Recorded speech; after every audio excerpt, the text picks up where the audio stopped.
مع بداية عام 2026 احنا كنا بادئين العام مع توقعات باستمرار خفض معدلات الفائدة في الولايات المتحدة الأمريكية، ونوعا ما أسعار منخفضة للنفط مع التوقعات بمزيد من التراجعات بسبب فكرة إن احنا كان عندنا إمدادات قوية وطلب يعتبر نوعا ما ضعيف، وحالة من التفاؤل بخصوص أسواق الأسهم الأمريكية خلال الفترات القادمة مع استمرار عمليات خفض الفائدة. وكل ده اتغيّر في الوقت الحالي أو بيتغيّر في الوقت الحالي مع التوترات الجيوسياسية الموجودة معانا. بشكل بسيط جدًا إحنا عندنا الدولار الأمريكي بيرتفع بشكل كبير تأثُّرًا بأسعار الطاقة.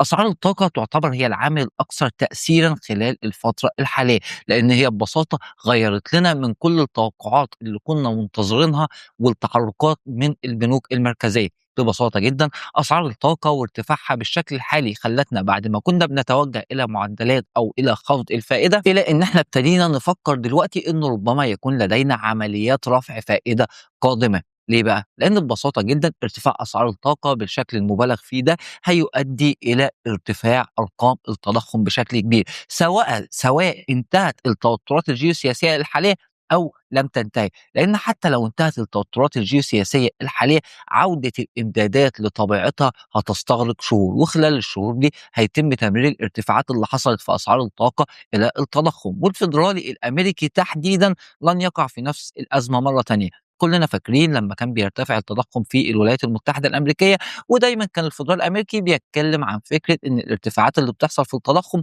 هي ارتفاعات مؤقتة، وبالتالي لن يتعامل الفيدرالي مع ارتفاعات التضخم بنفس الطريقة. يعني مش هيصبر بشكل كبير على فكرة إن هو يرفع الفايدة، ومش هيتكلم عن فكرة إن الارتفاعات مؤقتة حتى لو كانت الارتفاعات مؤقتة، هو هياخد الموضوع بشكل جدي جدًا. وده كان واضح في تعاملات الفدرالي الأمريكي مع التضخم خلال آخر سنتين أو خلال آخر سنة تحديدًا. التضخم كان تراجع بشكل كويس واقتربنا من مستهدفات الفدرالي عند ال2%، لكن الفدرالي كان محافظ على نفس معدلات الفائدة المرتفعة، وعملية خفض الفائدة كانت بطيئة جدًا وكان فيها الكثير من الحرص خوفًا من إن التضخم يعود الارتفاع مرة تانية. وبالتالي الفيدرالي أعتقد إن خطواته هتكون واضحة، مع أي ارتفاع هيحصل في التضخم أعتقد إن هيتوجه الفيدرالي لعملية رفع الفايدة. وإحنا عندنا نقطة مهمة جدًا قد نراها في الأسواق الأسبوع الحالي. الأسبوع ده إحنا عندنا أرقام التضخم الأمريكية مع توقعات بارتفاع التضخم من مستويات ال2.4% لمستويات ال3.4%، وده لو حصل هيكون ارتفاع كبير جدًا وقياسي جدًا، وبيبعدنا بشكل كبير عن مستهدف الفيدرالي اللي هو عند ال2%، وبيلغي فكرة إننا قد نرى خفض لمستويات الفايدة خلال عام 2026. ومع الأشهر القادمة من المتوقع إن يبتدي يتم تمرير الارتفاعات اللي حصلت في أسعار الطاقة إلى مستويات التضخم، وبالتالي هيرتفع التضخم، وبالتالي هيكون عندنا سيناريو من الاتنين، يا إما هيبدأ الفيدرالي الأمريكي يرفع الفايدة، يا إما هيستمر على نفس معدلات الفائدة اللي هي بالمناسبة تعتبر مرتفعة أيضًا. طيب تأثير ده هيكون على الأسواق عامل إزاي؟ ببساطة جدًا إحنا عندنا الفترة القادمة قد نرى المزيد من الارتفاعات بالنسبة للدولار الأمريكي أمام سلة العملات، والمزيد من الانخفاضات بالنسبة لأسواق الأسهم الأمريكية، والتعامل مع أسواق الأسهم الأمريكية هيكون مختلف بشكل كبير جدًا. أولًا إحنا عارفين إن إحنا عندنا ضغط بصورة كبيرة على أسهم التكنولوجيا وأسهم الذكاء الاصطناعي بسبب فكرة الإنفاق الكبيرة اللي بالمناسبة هتكون صعبة جدًا مع معدلات الفائدة المرتفعة. وهل هتقدر الشركات دي إن هي تحقق إيرادات مساوية أو تعوّض بيها عمليات الإنفاق الكبيرة دي والّا لأ؟ وإيه الmodels بتاع الأرباح بتاعتها؟ كل دي كانت حالة أو أدّت إلى حالة من عدم اليقين بالنسبة لأسواق الأسهم الأمريكية. وبالتالي حتى لو لم تتأثّر أسواق الأسهم الأمريكية بصورة كبيرة، فإحنا هيكون عندنا اتجاه واضح نحو الأسهم الدفاعية، ونحو الأسهم اللي نقدر نقول إن هي بتمثّل شركات كُبرى بتقدر إن هي تحقق مستويات نمو حتى لو كانت مستويات النمو دي ضعيفة، لكن مش هيكون عندنا توجه بشكل كبير نحو شركات الذكاء الاصطناعي أو الشركات التكنولوجية. وده بيظهر واضح جدًا حتى في تحركات المؤشرات الأمريكية، بنشوف الناسداك غير مستقر على الإطلاق، وبنلاقي إن الS&P 500 مثلًا قادر إن هو نوعًا ما يتماسك خلال الفترة الحالية. فدي هتكون طريقة التعامل مع أسواق الأسهم الأمريكية. أعتقد إن الأسهم التكنولوجية وأسهم الذكاء الاصطناعي سوف تكون الأكثر تضررًا في حالة ارتفاع التضخم بصورة كبيرة والتوجه نحو رفع الفايدة أو حتى الاستمرار على نفس معدلات الفائدة المرتفعة.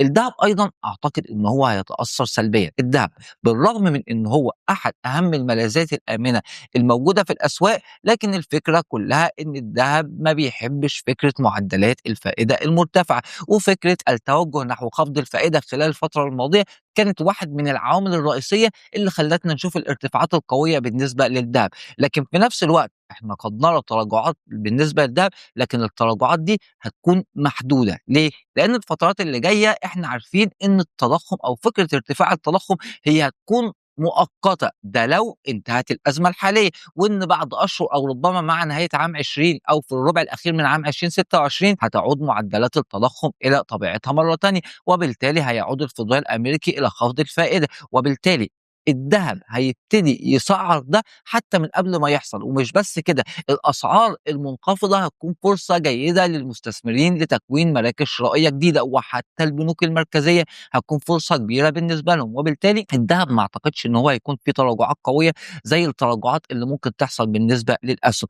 أما بالنسبة للدولار الأمريكي، فالدولار الأمريكي أعتقد إن هو هيستمر في الارتفاعات، وكل ما هنشوف ارتفاع في التضخم وتوقعات أو زيادة التوقعات إن ربما قد يلجأ الفدرالي الأمريكي إلى رفع الفايدة، أعتقد إن وقتها هيبتدي يرتفع الدولار الأمريكي بشكل كبير جدًا. وأخيرًا أسعار النفط. أسعار النفط اليوم بتقترب تاني من القمم التاريخية اللي تم تحقيقها في اليوم اللي بدأت فيه الأزمة الحالية، وقد ترتفع بصورة أكبر وما حدش عارف إيه اللي ممكن يحصل غدًا. وبالتالي أسعار النفط هي مع استمرار الأزمة قد نرى ارتفاعات تاريخية كبيرة جدًا ونصل لمستويات قد تتخطى ال150$ للبرميل.